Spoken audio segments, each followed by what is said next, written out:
Hey guys, thanks for joining us for this 86th episode in Season 2 of Good Questions with Cameron Dole. Special guests in this episode include real-life lawyer who was portrayed by Jodie Foster in the Mauritanian. Nancy Hollander will be our guest. We'll also visit with Fortune 500 business leader turned life coach and author Lyndsay Toensing. We'll talk about the book, The Beautiful Unbecoming, The Ultimate Guide to Life After Spiritual Awakening. Of course, if you would, please take the time to subscribe, comment, leave some feedback, check out the shop, and of course, share with your friends. Now, I don't know if this technically counts as animal cruelty, but maybe it should. A woman in Texas went to a zoo in El Paso over the weekend, climbed into a monkey enclosure, and started feeding them flaming hot Cheetos. Now, they were spider monkeys, which aren't huge, but they can still do a lot of damage if they want to. And obviously, Cheetos aren't part of their normal diet. Now, luckily, the woman wasn't hurt, and the monkeys will probably be okay. A zookeeper said that the flamin' hot Cheetos could cause stomach issues and bowel disruptions, though, so I guess kind of the same as in humans. Now, the director of the zoo called it stupid and said they definitely plan to press charges. They also have to install a higher fence now to make sure no one else tries it. Now, last I checked, police hadn't released the woman's name yet, but her boss did because she's already been fired over it. Now, they recognized her from a video someone posted online.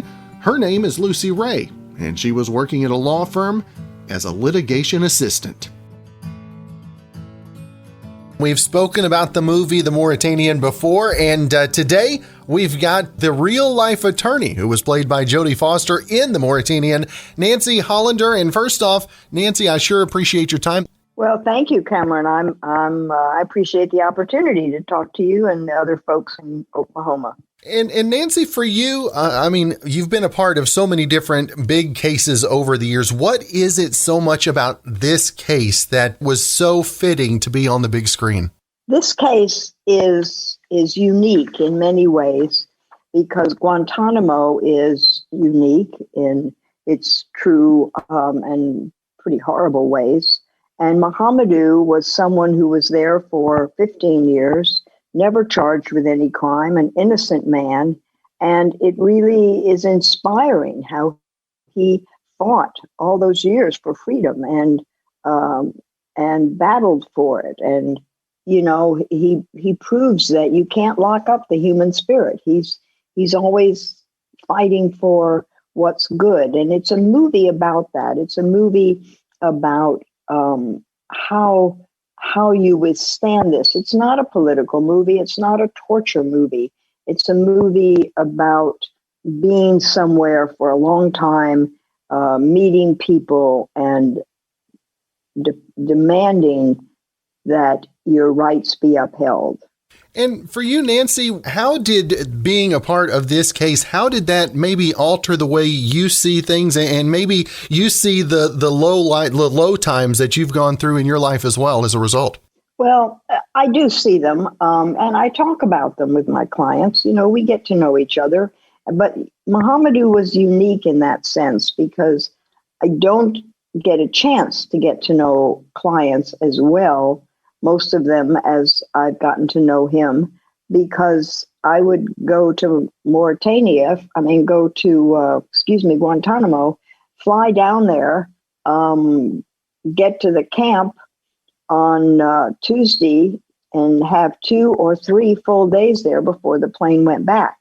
And so we sat and talked about everything because there were years when nothing was happening. He won the habeas case in 2010, and yet he was there, and we continued to fight, me and Terry and Hina Shamsi from the ACLU until 2016. And so there were years in there where none of us knew whether he'd ever get out. Now, Nancy, what was your original thought whenever you were approached that Jodie Foster was going to be playing you? I mean, how taken back were you by that? I was taken all the way back to the floor. I could not believe that Jodie Foster was going to play me. And it's one of the most exciting things that's ever happened to me in my life. frankly. And what's it like to watch on the screen as something that you've lived through, to see the way it's been put on the screen, the roles that have been played? And did it bring out maybe some emotions that you'd forgotten about before?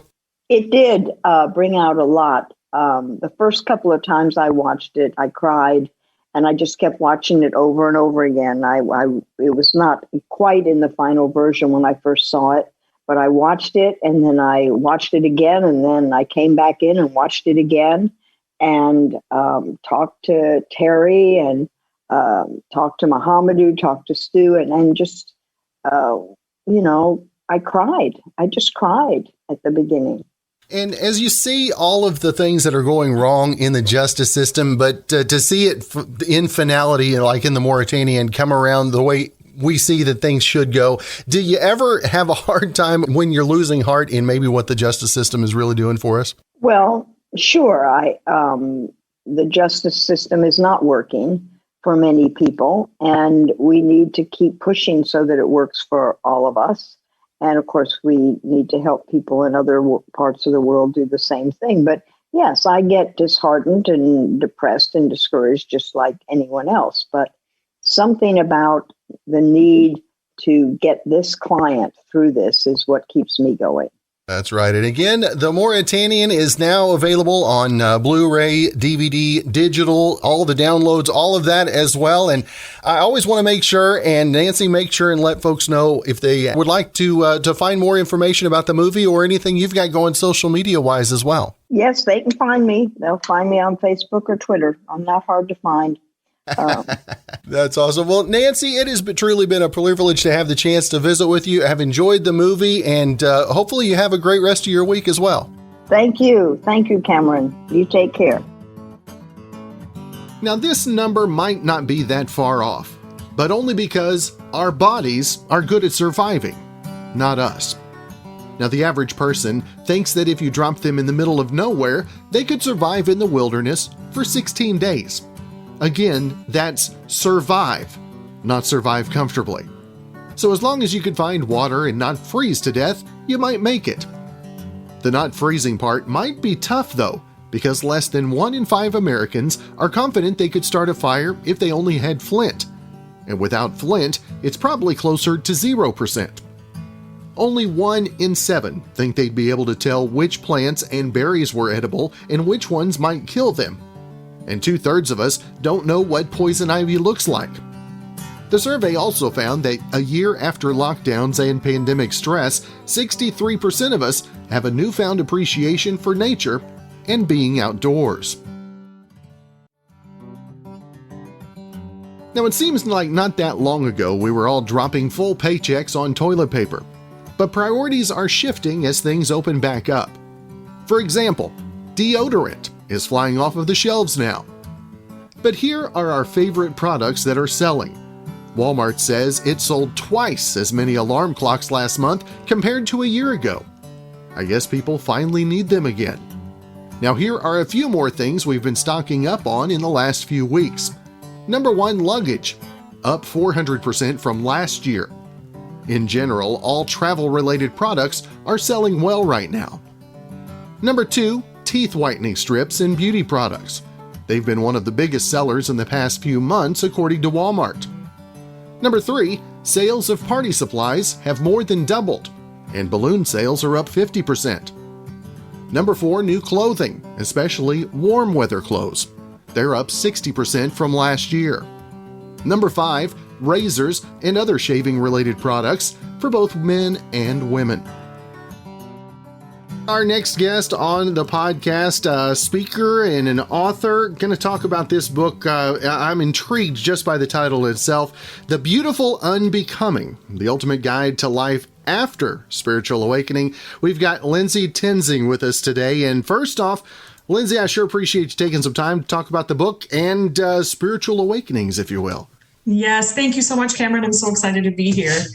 Now, tell us a little bit, when was the idea of the book? Was this something that they had to drag out of you, or was this something that you felt led? What was the leading behind the book, I should say? Such a good question. Yeah, so it's funny because I signed up to write a book program, I don't know, I want to say it was February of 2019, maybe. And so I submitted this book around finding your purpose. And that they accepted me into the program with that, but then they were like, nope, that's not actually the book you're going to write. I was like, what am I doing? And so my first book was a leadership book that I wrote while I was still in corporate America.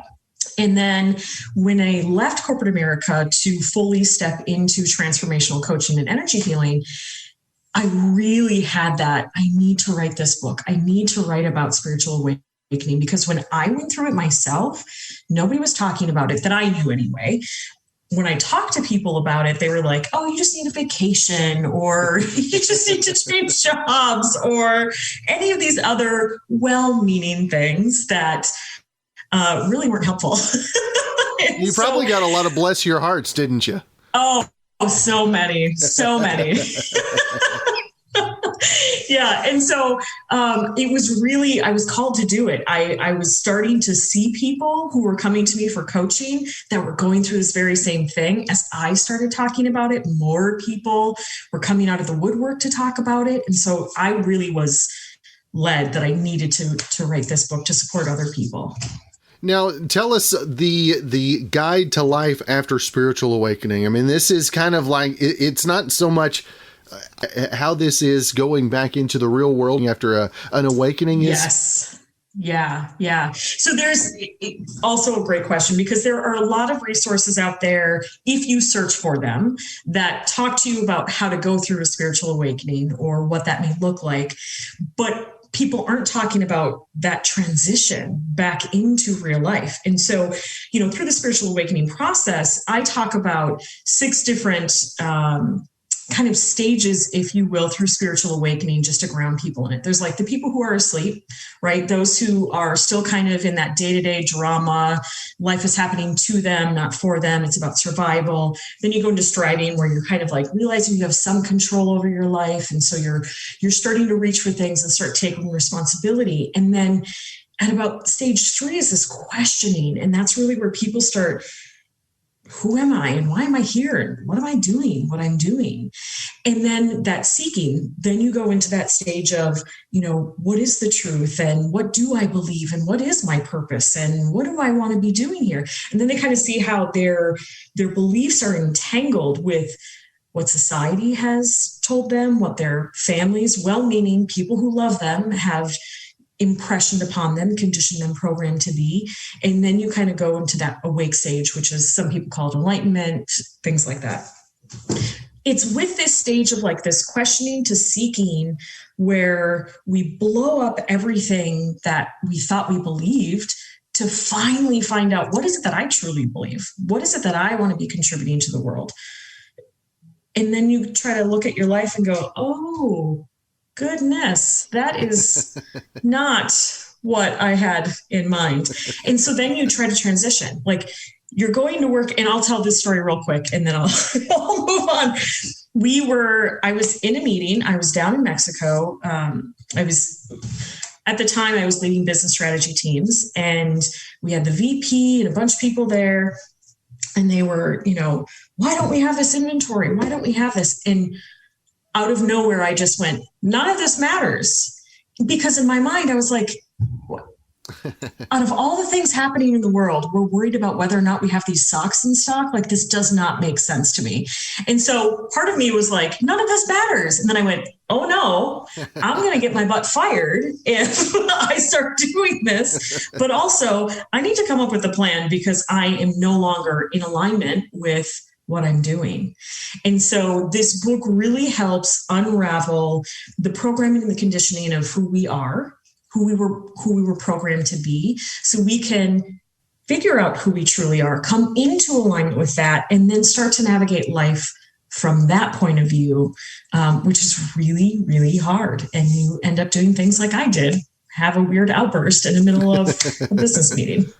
What do you think is the biggest misconception when somebody says spiritual awakening? I mean, we're not talking about having to be gone for months on end, sitting on top of a mountain and relying on nature. I mean, give our listeners a little idea when we say spiritual awakening, what we're talking about here as well. So that's such a good question too, because you're right. So when I talk about spiritual awakening, I'm talking about the process of waking up from our lifelong conditioning and programming that essentially made you who you've become to this point. And so it's the beginning of the deconstruction of who you are now and how you're operating in the world. It's the path to your authentic self. It's the path to your true power and your gifts and your freedom. And yes, it's a connection to a power higher than yourself, whether you want to call that God, Spirit, Gus, Allah, Buddha, whatever you want to call it, right? It's something else, but it's so that you can live a life that's authentic, aligned, and alive for you. And that happens for some people. They do, if they have the resources, great, go up into a mountain, work with the monks, do your thing.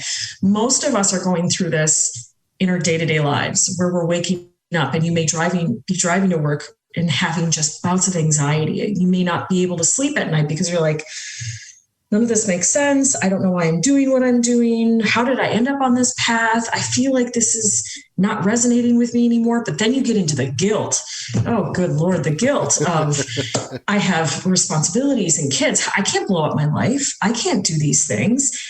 But there is a way to navigate it without blowing up your life, without going to the top of the mountain, and being able to integrate this in an, I'll say, simpler way, because it's not always easy. It's not easy when you have to take inventory of your own life at any point. Totally. Now, what are maybe some of the lines that you've seen over the last year? Have you seen people taking more interest, or have you seen people maybe pushing away a little bit more as a result of everything else? You're like, I can't take one more thing. Yeah, it's so interesting with the whole pandemic, with the civil unrest, with all of that going on. There seems to be an extreme, whether that's I'm extremely shutting down and playing the victim and I have no control over my life, or you have people being forced to wake up, because that's the other thing with the universe. I usually use the term universe. It whispers to you to start saying, hey, this isn't aligned. Hey, you're not on the right path. Hey, you're supposed to be doing something else. Hey, there's bigger, more magical things for you if you look the other way. But then if you're ignoring it, like I did for so many years, the universe finally just like shakes you and shakes you awake. And I think that's what's happening with the pandemic, with the civil unrest, is that people are being shocked into this spiritual awakening initiation. And so you're seeing people finally go, wait a minute, I'm not driving to work. I'm not spending as much time in traffic. I'm in the Seattle, Tacoma area. I used to commute 3 hours a day. Yeah. There's a lot of people who do that, right? Now I have more time. Now I'm also in this house with these people who I usually only spend a few hours a week with. And I've got many hours with them. And you're kind of forced to come face to face with what your life has become, whether or not you want to. And so there are a lot more people who are interested in the topic. There's a lot more people who are open to exploring, okay, then what does resonate with me? What does align with me? You have people who are more willing to go, oh my gosh, I have time for things now. What do I want to do with that time? What seems fun? What seems inspiring? What seems exciting, right? But then you also had on top of it, everybody's shut down. Everybody is, secluded, and we're all with our little pods of people. And that puts different restrictions where you can't go out. You're forced to go in. And that's really scary for a lot of people. And it was scary for me when I first started doing it too.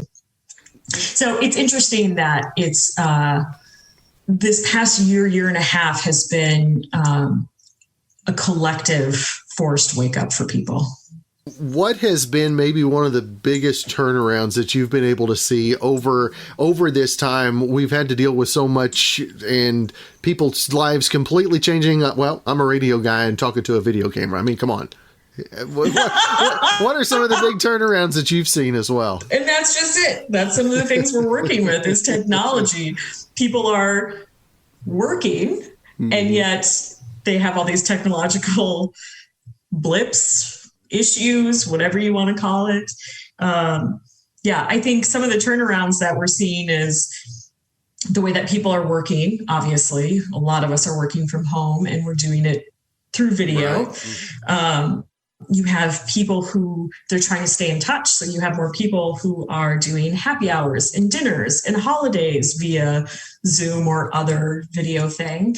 But I think because of that, people are really taking inventory of how they want to be connected. Because again, humans are we need people, we need touch, we need affection, we need love, we need to see people, we need to be with people. And it's not just seeing people, we need to be in other people's energy. And so people are being more selective and more intentional about how and where they're spending their time, which I think is a great thing. It's a great thing. Now, how does that change as things open up and those time constraints come on our lives? I mean, how hard is it to keep a routine, keep awake, if you will, moving forward and not just get back into the same old rut? What I think is going to happen is that you're going to have people who are in the process of awakening or who have gone through an awakening, whereas things are opening up, they're going to be forced to go into their old lives. You know, the old normal. I hate using the new normal, so I'm not going to say it, but they're going to be going into their old lives and they're going to be, again, kind of face to face with, oh, this doesn't resonate with me. This doesn't make sense. And so that's where the turmoil can come in. Well, I don't know what I want to do. The anxiety then comes from that. I don't know what I want to do. I just know I'm not happy. I don't know how to get happy. People don't talk about this. And then the questions of, am I having a midlife crisis? Am I going crazy? Am I, all the other things that can come from it, I think is what's going to happen next. Now, that's what I'm putting my money on. Now, as an awakening, obviously we hear voices. Every decision we have to make, you hear the voices. Is there a way to discern when it's the right and wrong? Because that's one of those we all had to deal with. Yes. Oh, such a good question. So I talk about in The Beautiful Unbecoming the concept of ego, and not the ego like I'm the most amazing thing in the world ego. I'm talking about that voice that tells us, that's really well-meaning. It wants to keep us safe. The ego was developed many, many moons ago when we were trying to stay alive from, the saber-toothed tiger and the dinosaurs.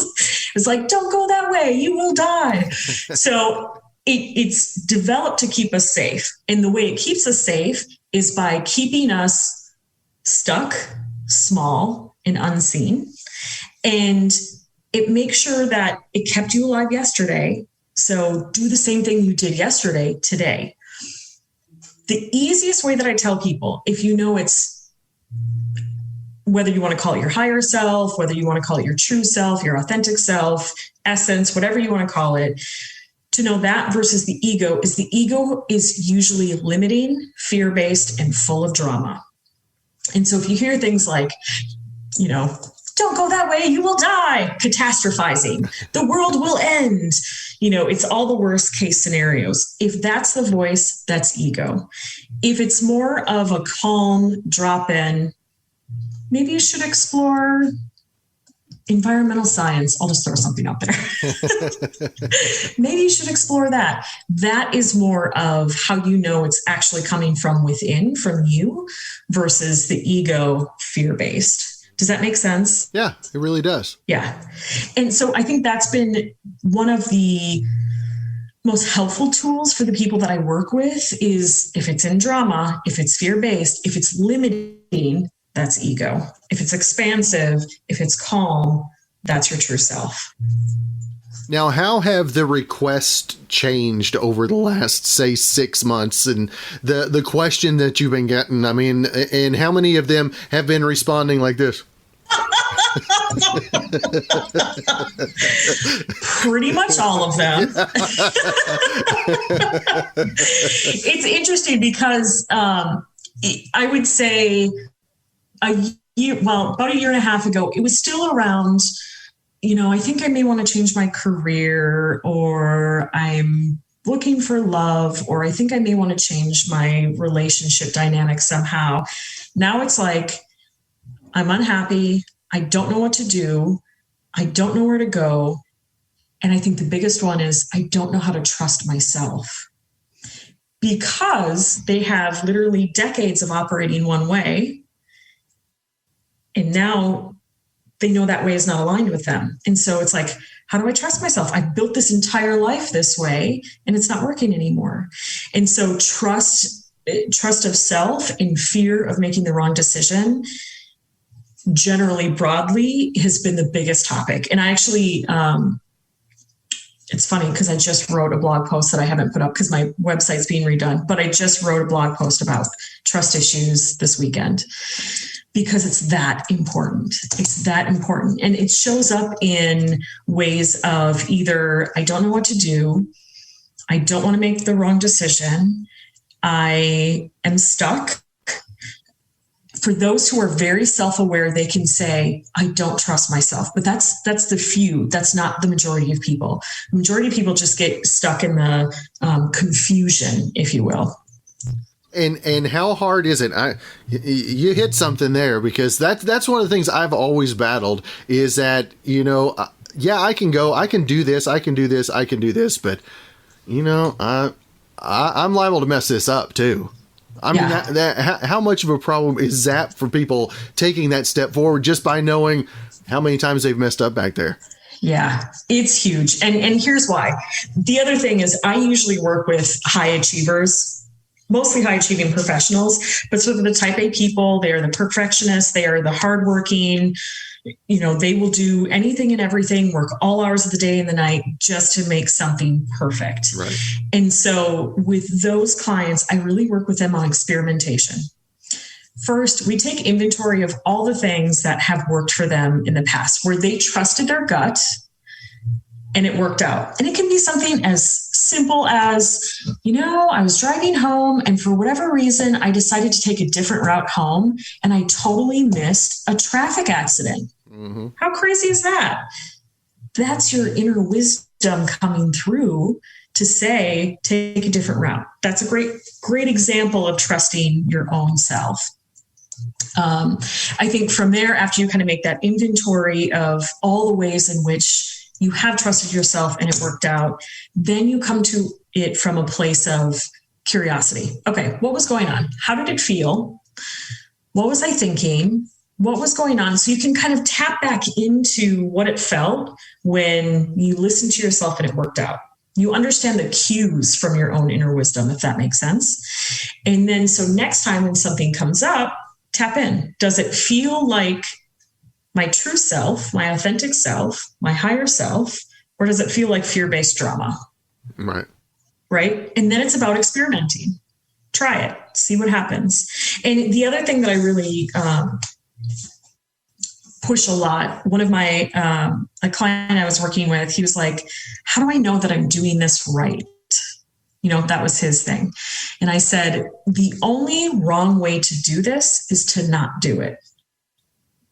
There's no right or wrong. There's just learning. And that's really hard for people because we've been taught since we were itty bitty, there's right and wrong. There's just learning. And obviously, yes, there's exceptions. You don't want to go out and murder a bunch of people. That's not okay. That's right? Not okay. No, not okay. Just so we're all clear. Don't listen. Okay. That's a wrong voice. That's a wrong voice. That's wrong. Right. Now, if you're like, should I take this job or this job? Either you're going to take the job and you're going to love it, or you're going to take the job and you're going to learn that it's not the right fit for you. Right. It's not about being right or wrong. And that goes with relationships. That goes with anything. It's all about learning, and coming from curiosity is going to help you grow and move through things so much faster. When we judge it, we're stuck with it. If we accept it, we allow it to move. And that's one of the other big lessons that I try to teach people, whether it's our emotions, our thoughts, situations. If we judge it, we're stuck with it. So what can we do to accept it, allow it to be here, and then move through it and take the nuggets that we are meant to get from that situation? That's good stuff. Now, Lyndsay, if folks want to find more information about your speaking, about the book, and everything else you've got going social media wise, where's the best place for folks to find that information? Thank you. So my website, lyndsaytoensing.com, it's launching again on June 1st. Up there, you'll have all the information to connect with me. You can even get a free e-copy of The Beautiful Unbecoming on the new website. So after June 1st. And then I'm on Lyndsay Toensing, at, like, what are all these handles? On IG, Instagram is Lyndsay Toensing. On Facebook, it's Lyndsay, KRT. But website is probably the easiest, lyndsaytoensing.com. Well, Lyndsay, it has been great to visit with you today. I truly appreciate you taking some time and visiting us from the lovely Northwest. Yes, thank you so much, Cameron. I appreciate it. Well, thanks again for joining us for this 86th episode in Season 2 of Good Questions with Cameron Dole. If you ever have a comment, question, anything else you'd like to know, you can hit me up on the contact page at gqwithcam.com. You can also find me on all the socials, Instagram, Twitter, TikTok, and Facebook at GQWithCam. If you'd like to help out in the funding for this podcast, you can visit the merch store. We've got hoodies, shirts, mugs, tumblers, stickers, and more at gqwithcam.com/shop. If you have a special guest idea, email me, gqwithcam@gmail.com. Well, thanks again to our good friend Brandon Allen for coming up with our theme music. We're going to let him play us out and hope you guys have a great rest of your Tuesday.